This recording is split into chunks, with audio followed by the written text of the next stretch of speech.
एक बार फिर से आपका स्वागत है। बैंकिंग का सेवन चैप्टर पढ़ेंगे। विनिमय विपत्र तथा अन्य साख पत्र क्या होता है, bill of exchange and credit installment. विनिमय पत्र क्या होता है? विनिमय पत्र एक शर्त रहित आज्ञाता पत्र है जो लेखक है उसका हस्ताक्षर होते हैं उसमें, और वो किसी व्यक्ति को या संस्था को आज्ञा देता है कि निश्चित राशि को उसके द्वारा बताए हुए व्यक्ति या उससे आदेशित व्यक्ति को तुरंत भुगतान कर दिया जाए एक निश्चित अवधि के बाद। ठीक है, विनिमय पत्र यह होता है। इसके लक्षण क्या है? लिखित प्रपत्र होता है, शर्त रहित होता है, लेखक द्वारा हस्ताक्षर होते हैं, लेखक एक निश्चित व्यक्ति को इसमें लिख देता है। ठीक है, भुगतान करने वाला एक निश्चित व्यक्ति होता है, निश्चित राशि का भुगतान होता है, आदेशित या वाहक होता है, किसी और को भी दे सकता है वो। ठीक है, तो इस तरह का विनिमय विपत्र होता है। इसमें 3 लोग होते हैं, एक लिखने वाला और एक भुगतान पाने वाला और एक उसको तीसरा एक भुगतान करने वाला होता है और एक भुगतान पाने वाला होता है। ठीक है, इस तरह का विनिमय विपत्र होता है। इसमें डाक टिकट लगता है, जितनी की राशि हो उसी हिसाब से डाक टिकट लगता है। जैसे आज से 3 माह पश्चात मेरे आज्ञानुसार 2000 का भुगतान किया जाएगा, मूल्य प्राप्त सेवा इसको। ठीक है, तो ये इस तरह का विनिमय विपत्र होता है। इसमें कुछ सावधानियां होती हैं, जैसे दिनांक, स्थान का नाम, अवधि, धनराशि, टिकट, पक्षों का नाम, ये इस तरह की इसमें सावधानी बरती जाती है। कितने प्रकार का होता है? व्यापारिक ट्रेड बिल्स होते हैं और अनुग्रह विपत्र होता है। ट्रेड बिल्स जो व्यापार के लेन देन के लिए लिखे जाते हैं उन्हें व्यापारिक विपत्र कहते हैं, और अनुग्रह जो सिफारिशी विपत्र भी कहते हैं, जो आर्थिक सहायता के लिए लिखे जाते हैं। ठीक है, अवधि क्या होती है? दोनों प्रकार की, एक दर्शनीय विपत्र होता है, एक मुद्दती होता है।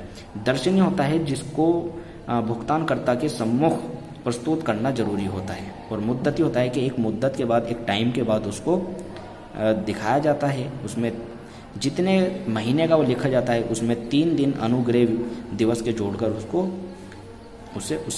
उसका भुगतान प्राप्त किया जाता है। स्थान क्या होता है? देशी और विदेशी 2 प्रकार के होते हैं। जो देश के लोगों द्वारा एक दूसरे को लिखे जाते हैं वे देशी होते हैं, जो विदेश में जो अलग अलग देशों के लोगों के बीच लिखे जाते हैं वो विदेशी होते हैं। तो विदेशी जो विनिमय पत्र होता है इस तरह का होता है, हिंदी में आप इस तरह देख सकते हैं। ठीक है, तो देशी विदेशी में क्या अंतर है यहाँ पर आप पढ़ेंगे। इसके बाद बिल की स्वीकृति, इसमें एक्सेप्टेंस जरूरी है। अगर आप लिखने वाला बिल लिख देता है लेकिन सामने वाला अगर एक्सेप्टेंस अगर नहीं देता तो वो स्वीकार्य नहीं होगा, उसका भुगतान नहीं होगा। तो इसमें स्वीकृति जरूरी है। कुछ शर्तें हैं इसमें, स्वीकृति लिखित होनी चाहिए, हस्ताक्षर होने चाहिए, क्योंकि जो लिखने वाला है, जो स्वीकृति देने वाला है, वो उसमें लिखेगा कि ठीक है और अपने सिग्नेचर करेगा। तो स्वीकृति इस तरह की होती है, जैसे सामान्य स्वीकृति एक्सेप्टेड और अपने हस्ताक्षर कर दी और दिनांक लिख दी। विशेष इस तरह की होती है कि एक्सेप्टेड और 4 महीने में भुगतान करेगा, 3 महीने में नहीं, इस तरह की भी स्वीकृति होती है। या इस तरह की होती है कि पंजाब नेशनल बैंक में से भुगतान करेगा वो। ठीक है, तो इस तरह की स्वीकृति होती है, अपना हस्ताक्षर करके देता है वो। इसके बाद स्वीकृति का लाभ यह होता है कि वो बाध्य हो जाता है देने के लिए। आप न्यायालय में उसका वाद भी प्रस्तुत कर सकते हैं। ठीक है, तो इसके व्यापारिक लाभ ये होते हैं, भुगतान की तिथि तक अपने पास रखते हैं, बैंक से भी बना सकते हैं। ठीक है, अपने लेनदार किसी दूसरे को, अगर आपके ऊपर किसी दूसरे का पैसा है आप उसको भी दे सकते हैं। ठीक है, बिना पैसों के लेन देन हो जाता है। इसके व्यापारिक लाभ है ऋण का लिखित प्रमाण पत्र होना, भुगतान की तिथि निश्चित होना, ऋणी का भुगतान करते समय मिलान होना। तो ये सारे इसके व्यापारिक भी लाभ हैं। चेक और विनिमय पत्र में अंतर क्या होते हैं? ये बैंक को लिखा जाता है, ये कोई भी लिख सकता है, बैंक के ऊपर ही लिखा जाता है, किसी फर्म, व्यक्ति या संस्था के ऊपर भी लिखा जाता है। तो इस तरह के इसका अंतर है, आप पढ़ेंगे। इसके बाद प्रतिज्ञा पत्र होता है, प्रोमिसरी नोट होता है। ये भी एक लिखित शर्त आज्ञा पत्र है, लेकिन इसमें प्रॉमिस किया जाता है कि मैं इतना पैसा दूंगा। इसके लाभ, इसमें पक्ष 2 होते हैं, एक लिखने वाला, एक भुगतान पाने वाला। भेद क्या क्या है? बैंक प्रतिज्ञा पत्र, करेंसी प्रतिज्ञा पत्र और व्यवसायिक प्रतिज्ञा पत्र। तो इसमें आप देख सकते हैं इस तरह का प्रतिज्ञा पत्र होता है, जैसे इसमें टिकट लगता है, जितनी अमाउंट है उसी के हिसाब से एक टिकट लगता है। जैसे आज से 3 माह पश्चात श्री रामकृष्ण रस्तोगी को और उसके आदेश अनुसार केवल 300 रुपये देने की प्रतिज्ञा करता हूँ। तो इसमें प्रतिफल प्राप्त है, प्रतिज्ञा होती है, तो इस तरह का प्रतिज्ञा पत्र लिखा जाता है। तो ये इसके अंतर हैं प्रतिज्ञा पत्र और विनिमय पत्र में। आगे हम देखते हैं चेक और प्रतिज्ञा पत्र में भी अंतर दिया हूँ, ये भी आप पढ़ेंगे क्या अंतर है। फिर इसके बाद आता है हुंडी। हुंडी क्या होता है?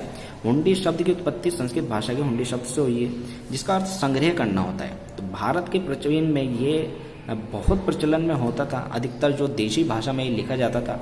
इसमें एक विशेष व्यक्ति को आज्ञा दी जाती है कि उसके आदेशित अनुसार व्यक्ति को भुगतान किया जाए। ठीक है, तो दो तरीके की हुंडी होती है, दर्शनी और मुद्दती। दर्शनी इसका भुगतान पेश करने पर किया जाता है, टिकट लगाने की इसमें आवश्यकता नहीं होती। और मुद्दती होती है, इसमें टिकट लगाने की आवश्यकता होती है। आप इसमें देख सकते हैं कि इस तरह ये लिखी जाती है कि सिद्ध श्री शुभ स्थान मवाना के भाई प्रियपाल नवीन कुमार जो को जोग लिखी मेरठ से ग्लोबल पब्लिकेशन कंपनी की राम राम वंचना अपरंच हुंडी नग एक उसके ऊपर करी 5,000 अंकन 5,000 रुपये की नींव में 2,500 के दूने पूरे देना यहाँ रखे भाई सीताराम जयपाल। इस तरह की बिल्कुल शुद्ध हिंदी में लिखी जाती है, तो आप इसको देख सकते हैं। इसके बाद स्पष्टीकरण सारी चीज़ें, इसके भेद क्या क्या हैं और हुंडी और विनिमय पत्र में क्या अंतर होते हैं ये भी आप पढ़ सकते हैं।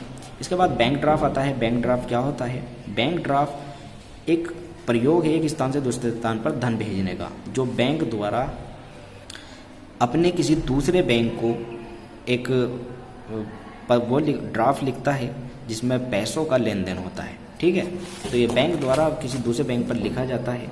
इसमें 3 पक्ष होते हैं, आहर्त का बैंक, आहर्तकर्ता बैंक या अदाता मतलब कोई भी हो सकता है, कोई व्यक्ति। ठीक है, तो इस तरह का बैंक ड्राफ्ट बनता है कि श्री नरेंद्र कुमार उसके अनुसार अन्य 2,000 रुपये भुगतान कीजिए मांगने पर। ठीक है, तो ये एक बैंक द्वारा दूसरे बैंक को लिखा जाता है। ऋण स्वीकृति क्या होता है? इसमें ये एक ऋण की लिखित स्वीकृति है जिसे ऋणी ऋणदाता के नाम लिखता है। यह IOU शब्द का संयुक्त रूप है जिसका अर्थ है मैं तुम्हारा ऋणी हूँ।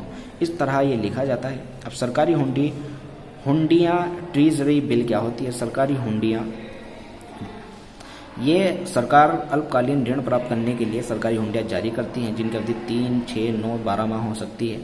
ठीक है, यात्री चेक होते हैं जो यात्रियों की सुविधा के लिए लिखे जाते हैं। ठीक है, इसके बाद साख प्रमाण पत्र होते हैं जो किसी संस्था या किसी बैंक या उसके ऊपर लिखे जाते हैं। ठीक है, 2 तरीके के होते हैं, साधारण या गश्ती। इसके बाद बैंक ड्राफ्ट और बैंकर्स चेक में अंतर आप पढ़ेंगे, क्या अंतर है। बैंकर्स चेक इस तरह का होता है। तो ये था आज का चैप्टर। उम्मीद करता हूँ ये आपकी समझ आया होगा। शुक्रिया, धन्यवाद।